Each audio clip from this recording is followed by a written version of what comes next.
Hey everyone, ever dream of making money while you sleep? You know, passive income. Yeah. Right. Well, today we're diving into a method that could actually make that happen, Yeah, creating no content and low content books. that's right. Yep, you heard that right. Books that need little to no writing. It might sound a little strange, Yeah. but it's really taking off in the self-publishing world. So Yeah. before we get into the how-to, let's break down what we're even talking about. Okay. No content books are basically like blank canvases, Right. like notebooks, Yeah. journals, planners. Yeah, They give you the structure, but what you put in them is totally up to you. I like it. Then you've got low content books, which have a little more structure built in. Yeah. Things like coloring books, guided journals, Mm. workout logs, even Sudoku puzzle books. All good examples. The big thing they have in common is the user is the one who's really creating the content. Exactly. And that simplicity is a huge part of why these books are so great for passive income. Okay, I'm hooked.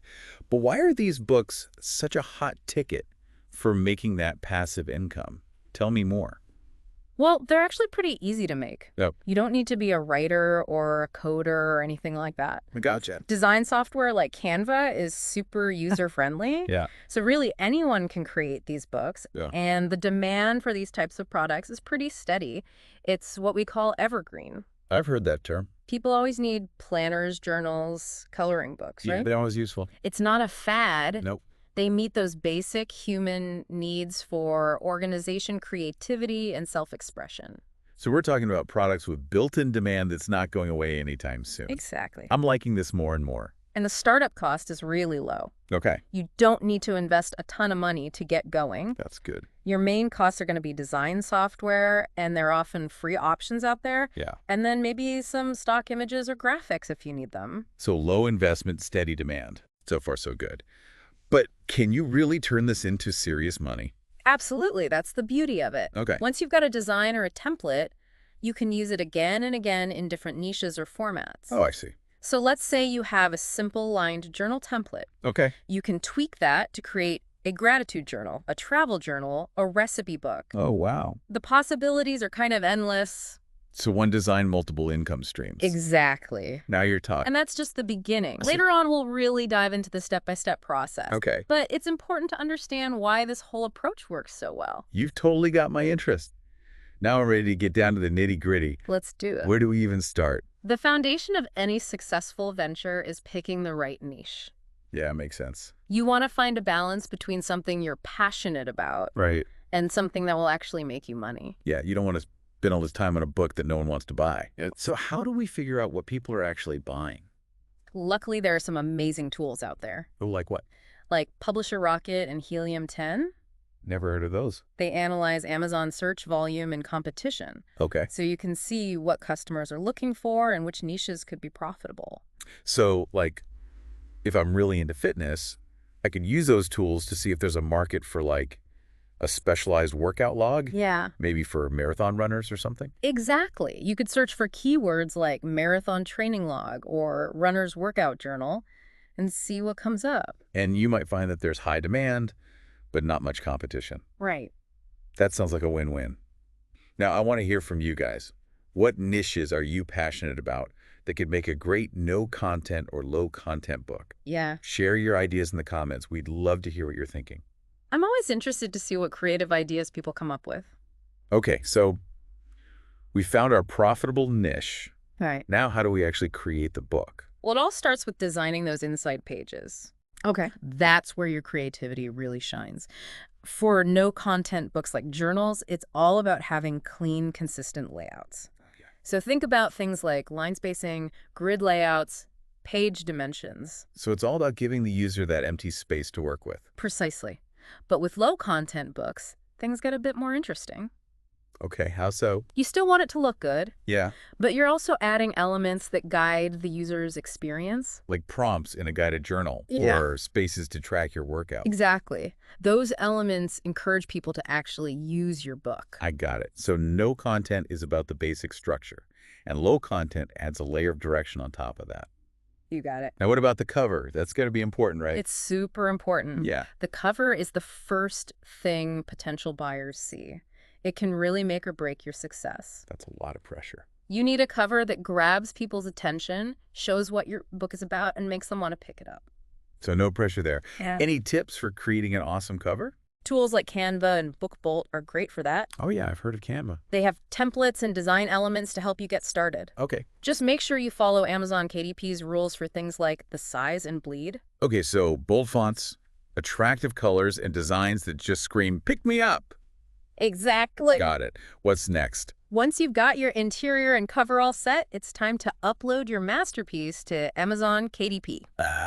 KDP. That's where the publishing magic happens. Okay, walk me through that process. It's actually pretty straightforward. Okay. You log into your KDP account, choose your format. Like paperback, hardcover, ebook? Yep, and then you fill in all the essential information. What's it called? Metadata. Exactly. Metadata. So what does that include exactly? It's things like the subtitle keywords and that super important book description. Oh, Remember all that keyword research we talked about? Yeah, This is where it all comes into play. makes sense. Those keywords help your book pop up in search results when people are looking for stuff like yours. Cool. Then you'll also set your pricing and how much you want to earn in royalties. Royalties. Yep.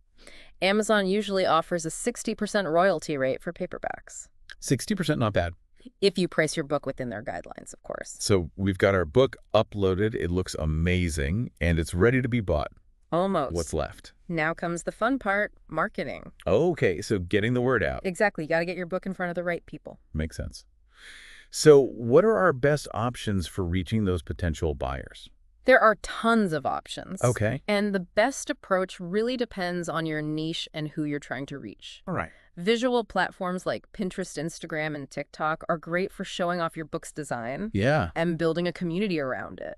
Visual platforms for visual products make sense. Right. What else? Amazon ads can be super helpful for boosting visibility Okay. and driving sales directly on their platform. Gotcha. And don't forget about the power of having your own website or blog. That's a good idea. It's all about building a brand around your niche. Right, not just a one-time product. Exactly. So we're marketing on different platforms and building a brand presence. Mhm. Is that the whole picture? Almost. Okay, what else? Before we wrap up this section, I want to give you some insider tips. Okay, I love insider tips. Things that can really make a difference in how successful you are. I'll lay it on me. First and foremost, don't skimp on quality. Okay. A well-designed interior and a professional-looking cover are super important. Right. Remember, bad reviews can really hurt your sales. So attention to detail is key. Exactly. What else should we keep in mind? Don't be afraid to experiment. Try out different book sizes, designs, and niches. Okay. You never know what's going to resonate with buyers. That's true. And keyword optimization is crucial. Keywords again. Yep. Make sure you're using the right keywords in your book's metadata and description. Okay, so that more people can find it when they search. So we're diversifying what we offer and making sure people can actually find our books. Right. Any other pro tips you want to share? Templates can save you a ton of time, I can see that. especially as you start to create more and more books. Yeah. You can buy pre-made templates or create your own, which just make everything so much easier. And finally, Stay up to date on market trends, customer feedback, and what's popular each season. makes sense. The publishing world is always changing. Yeah. For sure. So you have to be adaptable. Got it. Stay flexible, keep learning, and never stop experimenting. I'm really seeing the potential here. That's great. But let's talk about scaling up. Okay. How do we go from one successful book to building a whole passive income empire? Now you're thinking big. And that's the right mindset to have. Thanks. So what's the first step? One option is expanding into other marketplaces like Etsy. Etsy. For no content and low content books. Not for the physical books themselves, Right. but for printables. Oh, I see. Etsy is a gold mine for selling digital downloads. Right. People can buy the files and print the books at home. So we're reaching a whole new market of people who love DIY projects. Exactly. Clever. What other ways can we scale up? Think global. Yeah. Amazon KDP lets you distribute your books internationally. Oh, wow. That means you can reach a much wider audience without doing any extra work. So we're going worldwide. Yep. You can also work with freelance designers or illustrators Okay. to create unique, high-quality content. So we're teaming up with talented people to take our books to the next level. Exactly. What about collaborations beyond just design? Partnering with influencers in your niche can be a game changer. Oh, yeah, I've heard of that. They can introduce your book to a much larger audience, and people trust their recommendations. So it's a really powerful marketing strategy. It is. Any other scaling strategies you'd recommend? Building a strong brand is essential. What do you mean by that? Think beyond just individual books. Okay. You could bundle products together. Like what? Like pairing a planner with an online course or some printable extras. So you're creating a whole world around your niche. Exactly. I love it. What about building a community around your brand? That's crucial. Use social media groups, newsletters, or even online forums Okay. to create a space where people can connect. Yeah. When people feel connected to your brand, Yeah. they become loyal customers and start recommending your books to others. So it's all about building those relationships. Exactly. Wow, this is a lot of great information. It seems like there's a lot to think about when you're diving into this world. There is. Before we move on, what are your biggest takeaways so far? I'm really excited about any niches piquing your interest? Share your thoughts in the comments. Yes. We're really curious to hear what you think. We are. I'm really enjoying this conversation about building a whole business around something like a notebook or a coloring book. Yeah. It's amazing how anyone can do this if they have some creativity and drive. Yeah. Totally. It's all about taking that creative energy and making something real with it. I agree. And speaking of making things real, we've talked a lot about the visual side of creating these books, but let's not forget about the power of words. Oh, yeah, for sure. Even in no content and low content books, writing is still super important. You're so right. Even though we're not writing novels here, Right. those titles, subtitles, descriptions, and even the prompts in low-content books are crucial. Yeah, they have to be good. Those words are what grab people's attention and make them want to buy your book. So we still need to be good with words, even if it's on a smaller scale. Definitely. What are your top tips for writing really effective copy for these types of books? Clarity is key. Okay. Your titles, subtitles, and descriptions need to be clear, concise, and easy to understand. Yeah. People need to know what they're getting. Exactly. People are scrolling through tons of options on Amazon. Right. They don't have all day. You have to grab their attention fast and tell them what your book is all about. So cut to the chase. And don't forget about keywords. Oh, right. Keywords. You need to use relevant keywords in your copy, especially in the title, subtitle, and description. So people can find it when they're searching. Yep. That helps your book show up in the search results. Gotcha. So it's about making it easy for both the algorithms and the humans to find our books. Exactly. Any tips for making our writing stand out from all the other book descriptions out there? Don't be afraid to show some personality in your writing. All like that. Let your unique voice shine through, whether it's through humor, warmth, or a little bit of quirkiness. It's like giving your brand a personality. Yes. Remember, you're not just selling a product, you're selling an experience.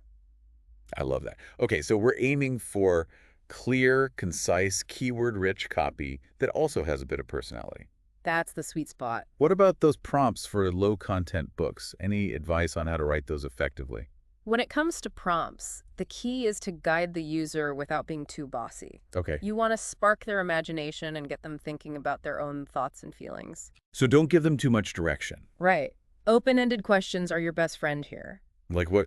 Give me an example. Let's say you're making a gratitude journal. Yeah. Instead of a prompt like, list 5 things you're grateful for today. Yeah, it's kind of boring. Try something like, what small moments brought you joy today, and how did they make you feel? I like that. It's so much more inviting. Right. It makes you think more deeply. Exactly. And remember, testing is key. Okay. Don't be afraid to try out different prompt styles and see what your audience responds to best. It's all about figuring out what works. Exactly. This has been so insightful. It's easy to get caught up in the visual design, Right. but words can really make the whole experience so much better. Absolutely. Hmm. Finding that balance between visual appeal and engaging writing is what makes a great book. And speaking of engagement, let's talk about another important element of success, connecting with your audience. Oh, yeah, for sure. Building a community around your brand can be really valuable. It's essential. We touched on this earlier, but I'd love to dig a little deeper into the why and how of community building. Okay, so let's do it. Why is it so important, especially for this kind of niche? Well, community building is important for a few reasons. Okay, I'm listening. First, it helps you build trust and credibility. Okay, that makes sense. When people feel like they know you and connect with your brand, Yeah. they're more likely to buy from you and tell their friends about your product. It's like you're building real relationships, not just trying to make a quick sale. Exactly. Second, a strong community gives you amazing feedback. Oh, that's a good point. You can ask your audience for ideas, beta testers for new books. Cool. It's like having a built-in focus group that's invested in your success. So you're getting direct input from the people who matter most, your potential customers. Precisely. And third, a thriving community can become a powerful marketing tool. How so? When people love your books, they'll naturally tell their friends and family about them. It's like word-of-mouth marketing on steroids. Oh. Okay, I'm convinced. Community building is a must-do, Mm. but how do we actually go about building this amazing community around our brand? Social media is your best friend for that. Social media, of course. Find out where your target audience hangs out Okay. and create content that's engaging, informative, and relevant to your niche. So make it interesting and useful. Right. Don't just constantly promote your books. Okay. Provide value, share behind-the-scenes glimpses of your creative process. Show them what goes on behind the scenes. And most importantly, interact with your followers. Yeah. Don't just post and ghost. Exactly. You have to be present and engage with people. So be an active participant in the conversation, not just a broadcaster. I like that analogy. What are some specific ways we can encourage people to engage on social media? Ask questions.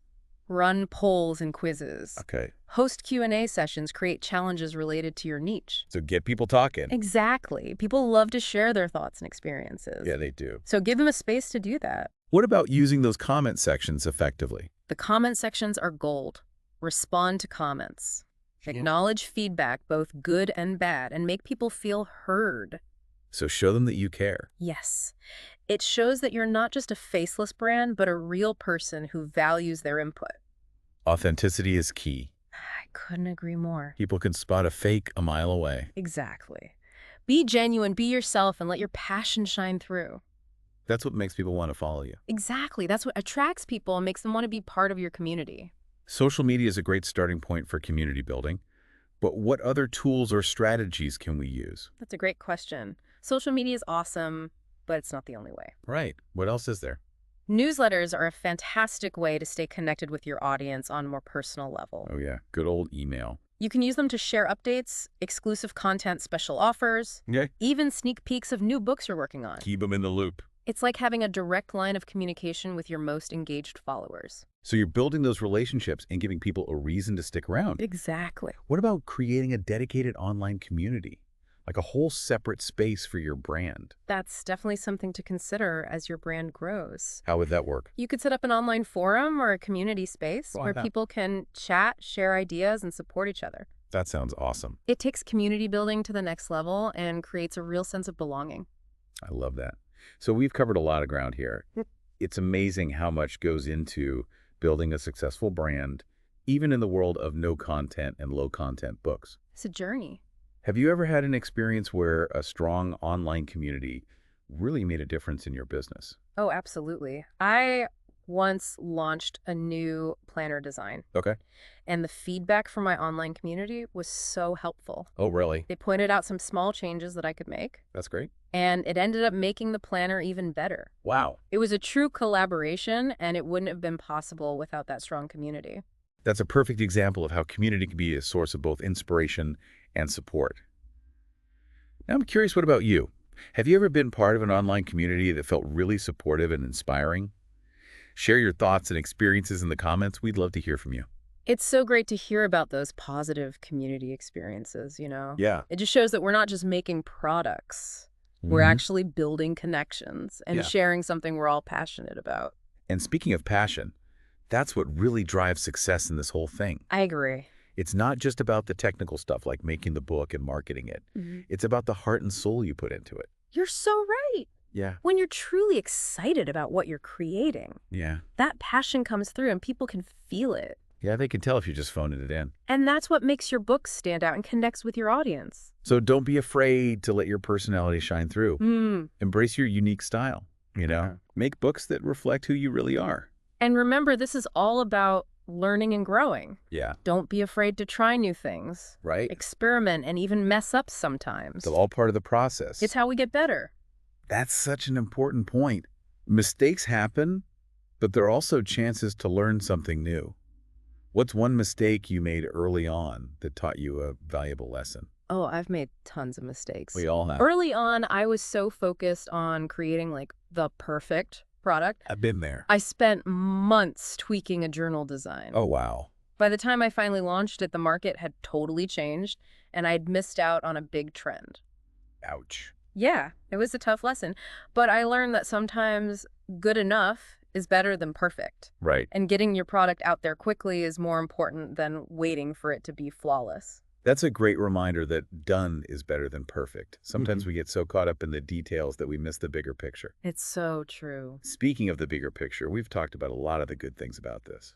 Right, the But positives. let's be real. There are challenges too. Oh, definitely. Every entrepreneurial journey has its ups and downs. For sure. What are some common challenges creators face in this world of no content and low content books? Okay. And how can we deal with those challenges effectively? One of the biggest hurdles, especially when you're starting out, is self-doubt. Oh, yeah, I know that feeling. It's so easy to get stuck in those negative thoughts like, is my idea even good? Will anyone actually buy this? Am I just wasting my time? The inner critic can be brutal. It can. How do we quiet that voice of self-doubt and keep going? Well, first remember that you're not alone. It's easy to feel like you are. Every creator goes through this. Yeah. It's normal. It's part of the process. The key is to acknowledge those doubts without letting them take over. Right. Focus on what you're good at, remind yourself why you're passionate about this, and just keep moving forward. So don't let those feelings paralyze you. Exactly. Another great way to fight self-doubt is to find support. Yeah, that's a good idea. Surround yourself with people who get it. You know? Like a support group. Kind of. Yeah. People who understand the creative journey and all the ups and downs that come with it. You've been there. Whether it's online forums, mastermind groups, or even just a supportive friend, Yeah. having that network of encouragement makes a world of difference. Community's so powerful. Yeah. It's amazing how much it helps to connect with people who share our passions and get what we're going through. It really is. And remember, comparison is the thief of joy. Oh, that's a good one. It's easy to look at what other people are doing Yeah, and feel bad about yourself. and start feeling inadequate. But everyone's journey is different. We all have our own path. Focus on your own progress, celebrate your wins, and don't get discouraged by what others are doing. That's such great advice. It's so easy to get caught in that comparison trap, especially on social media. Right. But it's so important to focus on our own journey and celebrate our own accomplishments. I agree. Another common challenge is competition. Yeah, there's a lot of competition out there. The self-publishing world is exploding. For sure. It's natural to feel a little overwhelmed by how many books are out there. Yeah, it can be intimidating. But remember, you don't have to compete with everyone. Right. You just need to find your niche Your little corner of the world. and connect with the right audience. So it's about finding your people and focusing on serving them well. Exactly. And that brings us back to what we talked about earlier, niche selection, quality, and marketing. It all ties together. Pick a niche that's not too crowded, create a high-quality product, and market it to the right people. And don't be afraid to experiment. See what works for you. Exactly. It's all about figuring out what makes you stand out and embracing your unique strengths. Absolutely. Another challenge a lot of creators face is burnout. Oh yeah, burnout is real. It's so easy to get caught up in the hustle and work ourselves to the bone. Yeah, you can get addicted to the grind. But sustainability is key. Okay, If you burn yourself out, you won't be able to enjoy all the rewards. so true. Self-care isn't selfish, it's essential. Exactly. Set boundaries, prioritize rest, and make time for things that energize you and boost your creativity. So step away from the computer sometimes. Yes. And as your business grows, don't be afraid to delegate or outsource tasks that you're not good at or that drain your energy. Work smarter, not harder, right? Exactly. What are some things you do to recharge and avoid burnout? Oh, that's a good question. For me, spending time in nature is a big one. Oh, I love that. Whether it's hiking in the woods or just sitting in my backyard with a cup of tea, nature always helps me reset. I feel that nature is so grounding. And it sparks my creativity. I also find that taking breaks from screens and technology really helps me avoid burnout. Yeah, that's a good one. It's easy to get sucked into the digital world and lose track of time. So true. Disconnecting and giving yourself permission to unplug is so important. Agreed. And remember, this whole journey is a marathon, not a sprint. I like that. There will be ups and downs, successes and setbacks, but the key is to keep learning, keep growing, and never give up on your dreams. Beautifully said. So to wrap things up, we've explored this amazing world of no content and low content books. From picking a niche to marketing, community building, and even overcoming challenges. It's been quite a journey. I'm feeling super inspired and ready to get started. I am too. It's been so great having you here to share your expertise. Thank you for having me. Before we end this deep dive, what's one final piece of advice you'd give to someone who's just starting out on this path? Embrace the journey. There will be bumps in the road. Yeah. But every challenge is a chance to learn and grow. So true. Don't be afraid to make mistakes. Yeah. Learn from them and keep moving forward. Keep swimming. And most importantly, have fun. This is your opportunity to be creative, Yeah. share your passion with the world, and build a business you truly love. That's such great advice. Thank you so much for joining us on this incredible journey into the world of no-content and low-content books. It's been my pleasure. We hope you found it valuable and inspiring. I hope so. Remember to subscribe to The Deep Dive for more insightful explorations into the world of knowledge and creativity. Until next time, keep learning, keep creating, and keep diving deep.